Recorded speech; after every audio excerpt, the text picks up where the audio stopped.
ఈ విషయాన్ని మేనిఫెస్టోలో కూడా పెడతామని మాటిస్తున్నాం. ఏమైంది? ఒక్క రకంగానైనా బాగుపడ్డామా? ఒక్క రకంగానైనా సాధించుకోగలిగామా? 8 లక్షల కోట్ల అప్పుల కుప్ప ఈ రోజు మన రాష్ట్రం నెత్తి మీద ఉంది. దీనికి ఎవరు సమాధానం చెప్పాలి? రాజశేఖర రెడ్డి గారు బ్రతికున్నప్పుడు రాజశేఖర రెడ్డి గారు ప్రజల మనిషి, ప్రజల మధ్యలో బ్రతికిన మనిషి. ప్రజలకు ఏ కష్టం వస్తే అక్కడికి ఉరుక్కుంటూ వెళ్లే మనిషి రాజశేఖర రెడ్డి గారు. ఆఖరికి రాజశేఖర రెడ్డి గారు చనిపోయింది కూడా ఎలా చనిపోయారు?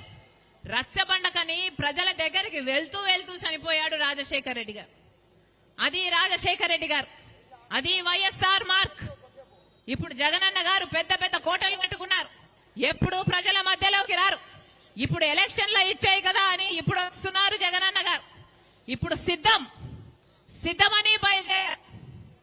దేనికి సిద్ధం సార్ అని అడుగుతున్నాం. మళ్ళీ 8 లక్షల కోట్ల అప్పు చేయడానికి మీరు సిద్ధమా? మళ్ళీ బీజేపీ పార్టీతో అక్రమ పొత్తు పెట్టుకోవడానికి మీరు సిద్ధమా? మళ్ళీ బీజేపీతో మీ దోస్తీ కోసం మళ్ళీ ప్రత్యేక హోదాను తాకట్టు పెట్టడానికి మీరు సిద్ధమా? మళ్ళీ పూర్తి మద్యపాన నిషేధం అని మోసం చేయడానికి మీరు సిద్ధమా? 25 లక్షల పేదలకు ఇల్లులు కడతామని మళ్ళీ మోసం చేయడానికి మీరు సిద్ధమా? దేనికి సిద్ధం? మళ్ళీ ఇసుక మాఫియా, శాండ్ మాఫియా, ఇసుక మాఫియా, లిక్కర్ మాఫియా, మళ్ళీ మైనింగ్ మాఫియా దోచుకోవడానికి మీరు సిద్ధమైతే ప్రజలు కూడా మిమ్మల్ని ఇంటికి పంపడానికి సిద్ధం.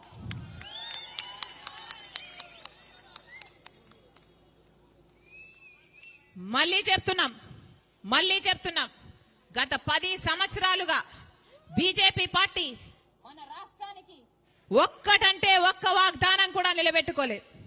ప్రత్యేక హోదా అన్నది మన రాష్ట్రానికి సంజీవిని లాంటిది. 10 సంవత్సరాలు అయింది, కనీసం ఇప్పుడు మాట కూడా మాట్లాడడం లేదు. మొన్నటి వరకు జగనన్న గారు మాకు వాళ్ళకు మెజారిటీ తక్కువ వస్తే మేము డిమాండ్ చేసేవాళ్ళము అన్నారు. ఇప్పుడేమో వాళ్ళకి ఇప్పుడు 350 సీట్లు వస్తాయి, ఇప్పుడు డిమాండ్ చేసే పరిస్థితి కూడా ఉండదు అంటున్నారు. అంటే అలా అసలు ఎలక్షన్లు కాకముందే బీజేపీ గెలిచేసినట్టు, చేతులు ఎత్తేసినట్టు, అసలు ఇంకా ప్రత్యేక హోదా ఎప్పుడూ రానట్టు మాట్లాడుతున్నారంటే ఇక వీళ్ళ నాయకులు, వీళ్ళ తెచ్చేది ప్రత్యేక హోదా?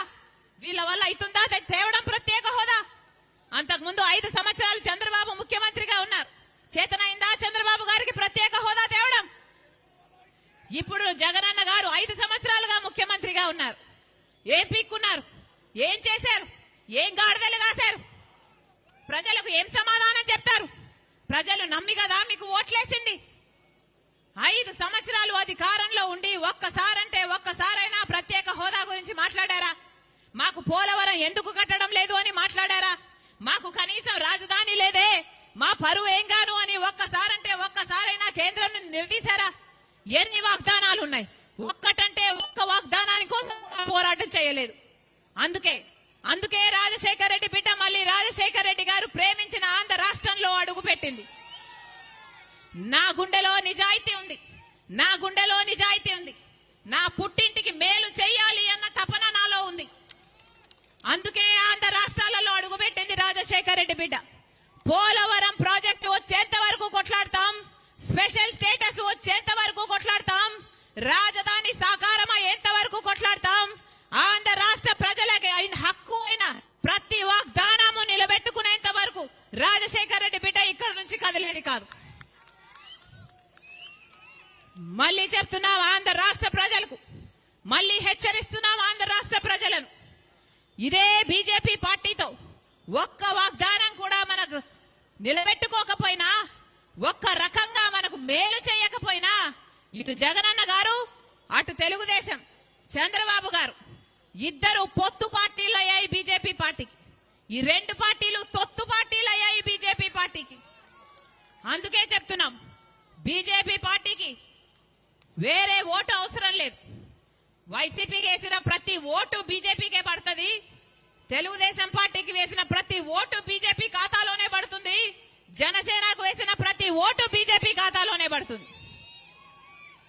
వీళ్ళందరూ ఒకటే, మన కంటికి కనిపించవు కానీ వీళ్ళందరూ అక్రమ పొత్తులు పెట్టుకున్న వాళ్ళే.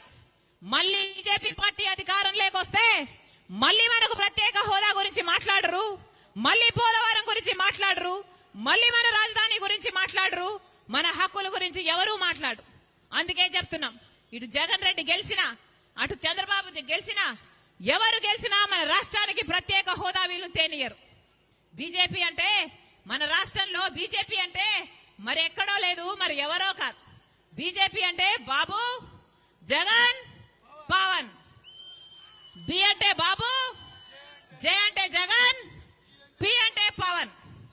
దేశం మొత్తంలో బీజేపీ అంటే వేరే అర్థం ఉంది కానీ మన రాష్ట్రంలో మాత్రం బి అంటే బాబు, జే అంటే జగన్, పి అంటే పవన్. ఇదే బీజేపీ. లేకపోతే ఒక్క సీట్ అన్నా గెలిచిందా బీజేపీ పార్టీ? ఒక్క ఎమ్మెల్యే ఉన్నాడా బీజేపీ పార్టీకి ఆంధ్ర రాష్ట్రంలో? ఒక్క ఎంపీ అయినా ఉన్నాడా ఆంధ్ర రాష్ట్రంలో బీజేపీకి? అయినా కూడా ఒక్క ఎంపీని గెలవకపోయినా ఒక ఎమ్మెల్యేని